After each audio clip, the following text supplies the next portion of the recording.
Yeah, John, I was just curious. You were talking last night about the isolation and all the stuff the players are facing. Are you in a position at all to do anything kind of out of the norm to let them blow off steam, or are they kind of just locked in and Well, have let me tough? give you a couple things that I've done, and like you guys know that we've been a long time and we haven't had issues here. And I keep coming back to we're in a bubble here. The problem is we're in a bubble here. Yeah. But that's why we're safe. But the other side of it is we're in a bubble. We rented out a movie theater. You and I know that's dangerous. It's dangerous. Having them come to my house. I didn't have staff or managers come. We've done it 3 or 4 times. Guess what? If one of our guys gets it, we're going to end up having to shut down because I'm doing stuff to bring them together. We've had some meals out.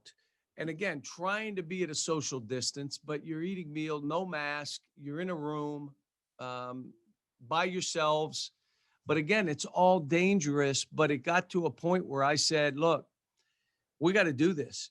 This isn't just about playing basketball and not catching this virus. This has become bigger than that. And it's become, how do we do this other stuff, be as safe as we can be? You're not going to be perfect, but it's as safe as you can be. How underqualified do you feel when you talk about Oh, the mental health part of the whole oh, situation? well, other than my own mental health, which I've got mental problems myself, always have. I am totally unqualified. Have talked a ton to Bob Rotella. We brought in the sports psychologist, and he spent 2, 3 days with the kids. They all have his numbers. We have a psychologist on the campus that these kids can meet with and have. This it's just a different. I've had more coaches just say, we're all sensitive to how we approach what we do this year more than any other year, and the kids are a little more fragile across the country because of this. They're missing what being on a college campus, being in a college program, having fans, and they're missing all that right now. Jerry Tipton, go ahead. John, you've talked about consistency after the game at Auburn and then on your radio show last night. And I'm wondering how important that is for any coach to have a good feel for what you're going to get out of a player or players. And how do you develop that? Well, it's the most important thing. Like, that's the number one thing that within 5% what this young man's going to give. We're not there yet. We got a couple guys, but not enough. And the only way of doing that, getting that, is demonstrated performance. How they are in the games is, what do you bring every game? Are you overwhelmed by it? Are you excited about it? Are you focused and engaged? Are you into yourself? I mean, this is all the experience of learning to be a great teammate. Some of the stuff, again,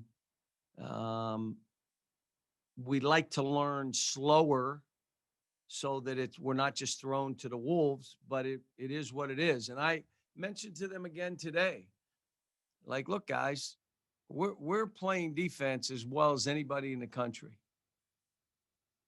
We're not making baskets. And I said, why? And I look at Riley Welsh, and he said, because our shot selection stinks.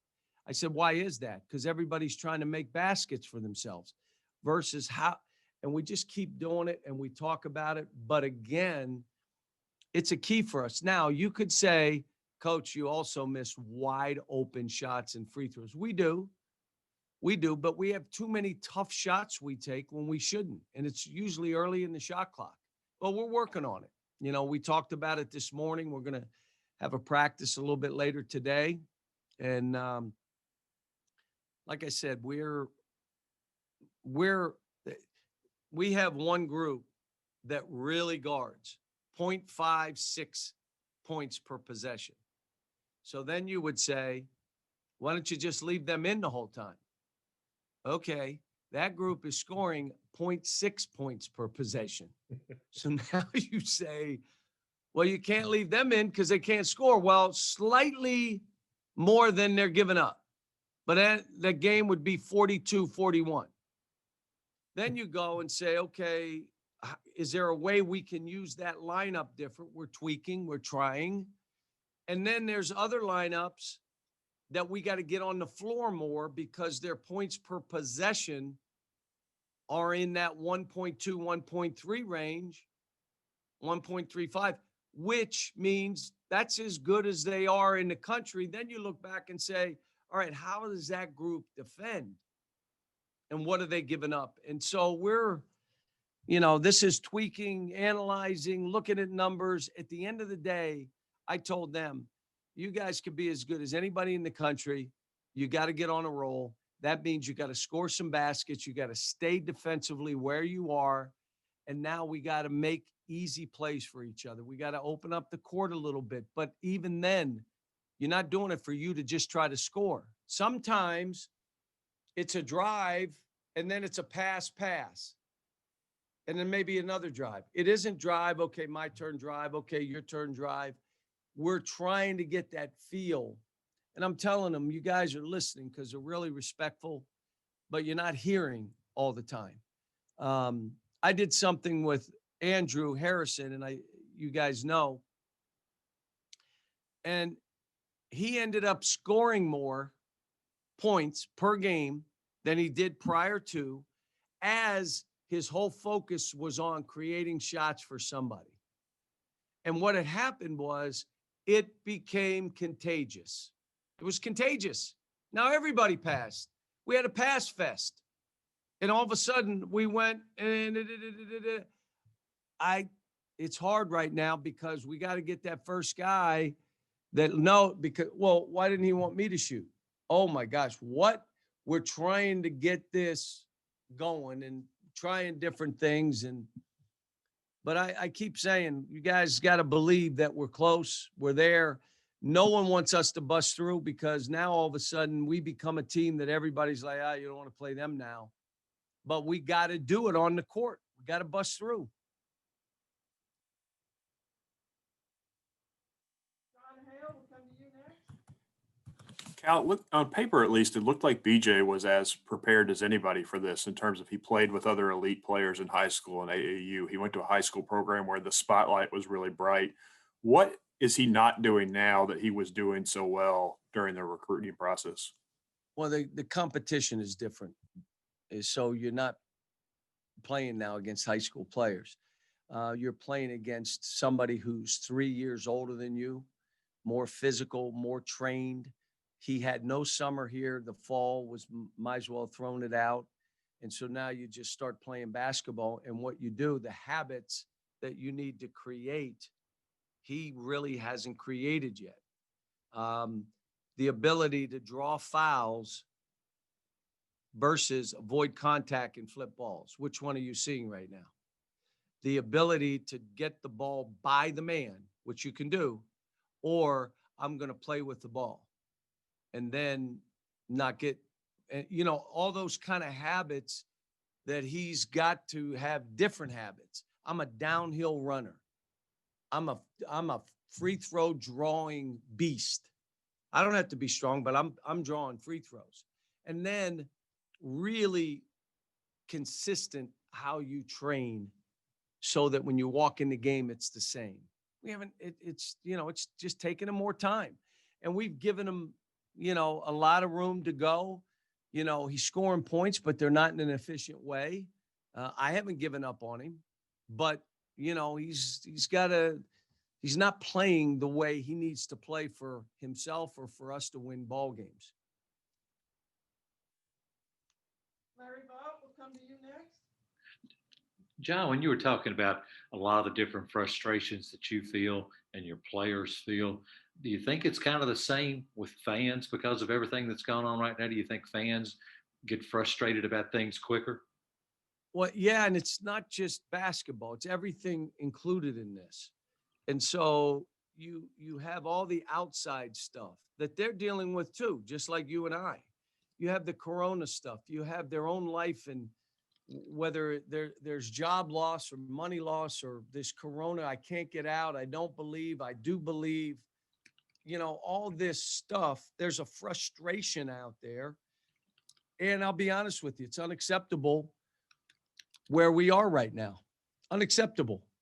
I'm trying to figure out everything I can because I am not happy at all. But on the flip side, I can't do this in the normal way that I would, which is, I'd be a little harder, I'd be a little louder, I'd be a little more aggressive, I'd be quicker to things. Wouldn't worry how they're feeling. Grow up, put your big boy pants on. Well, you can't do it's, coaches will tell you if you have a veteran team, you can do about what you've been doing. But if you have young guys, new guys, none of us on this call have been through the experience that these kids are going through. And someone early asked me, do I feel uneducated as far as what I'm worried about? Yes, I do. The mental health piece of this, the fragileness of this. I do feel unprepared. I'm not an expert in that. I'm, many things I may be an expert in, but not that. If you ask my wife, she'd say I'm an expert in nothing, but this is a different animal. And I'm not, someone would say that, well, he's just getting soft. I am different. I'm no softer. I'm still to the point. I've hit guys, but then I have to go grab them and hug them. When I say I hit a guy, I jump him pretty hard. I make it clear in front of his teammates. And then you got to go grab him and say, do you understand what I'm saying and why? Like, I believe in you, but you can't be this way. You got to be this, this, and this. But I believe in you. I know how good you are. You can't be worried about yourself. Worry about our team. Let's worry about being a better team. Do you get it? Come here, give me a hug. What? I mean, this is uncharted waters for everybody. You see coaches out there. I saw Vanderbilt said they're done. They're locking it down. I heard the Baylor women's coach saying, well, if you were in the middle of this, you can understand why they would say those things as we fight on. And, I'm proud of the university, how we've set this up for the kids, but we're also traveling. I worry when we get in planes. I worry when we go to hotels. I worry even walking in the other guy's arena. I mean, I'm trying to make sure my first thing is we keep going and keep these kids safe. Okay, guys, we'll take two more. Kyle Tucker and then John Wong.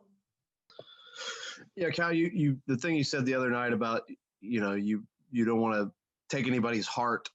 How do you balance, that, which I think is obviously a fair concern, with the other guys who are maybe playing to a level that have earned more time or a starting spot So Kyle, you've watched me. What usually happens through the year? Well, you've watched me coach. I've been here 11 years. Pretty, done fairly good. I mean, what happens over the course of the year?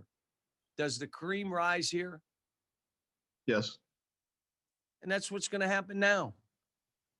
Some guys will step up. Some guys will take a step back. It's not different now because of our record. It's like, do it now. Do it. This is basketball. This isn't football where one loss, your season's over.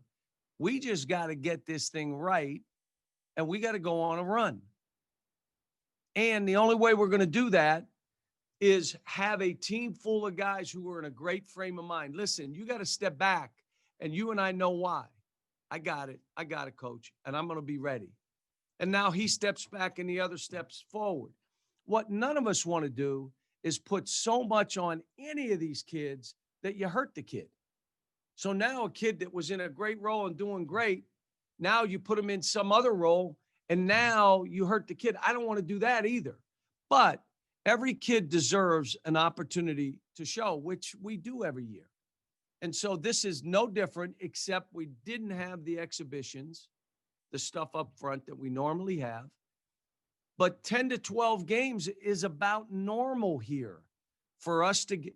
You can't, kid comes here and in 3 games, you decide, well, he can play or not play.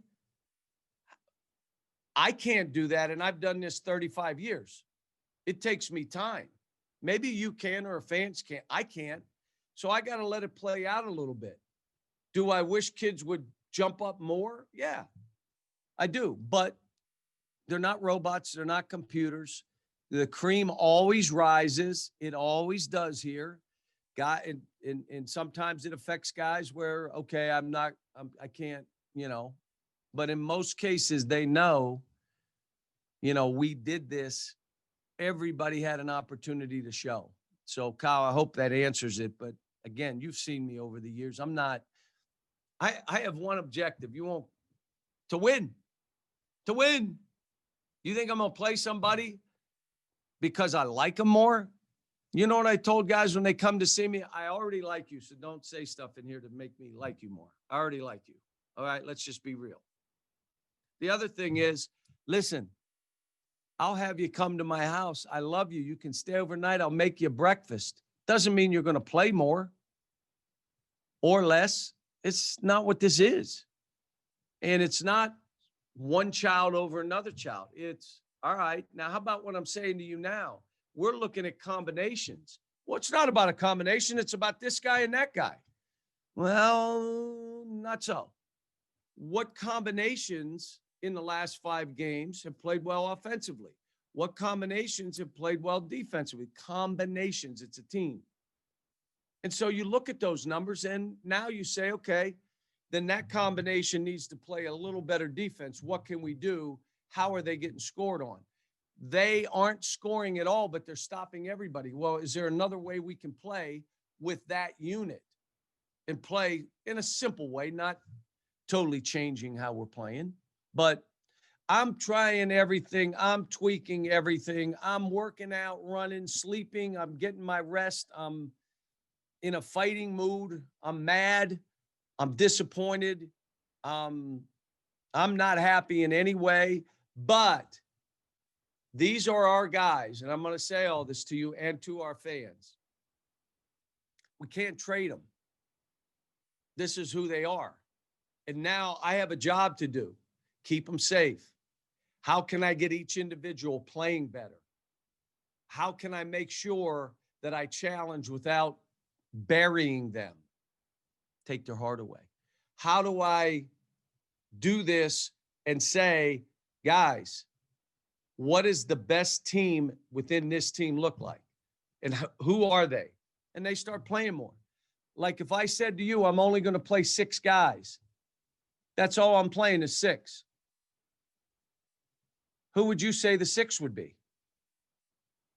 Well, you got to play 9. And it's hard to play 9 and 10. If I played 6, who would they be? Isn't it more game to game right now? So now this guy plays well this game, that guy, we're still the consistency that we need from individuals, not quite there yet. But I'm not giving up on anything. Tough game at Georgia. They played well against Mississippi on the road. They added a new player similar to what Auburn did, so they're not the same team now. Matter of fact, they had Auburn on the ropes and they beat Mississippi. So you know what? We're going into another hard game for us. But so what? We got to break through at some point. If it's not this week or this week, Wednesday, then it better be this weekend. Time to break through and make strides. Thanks.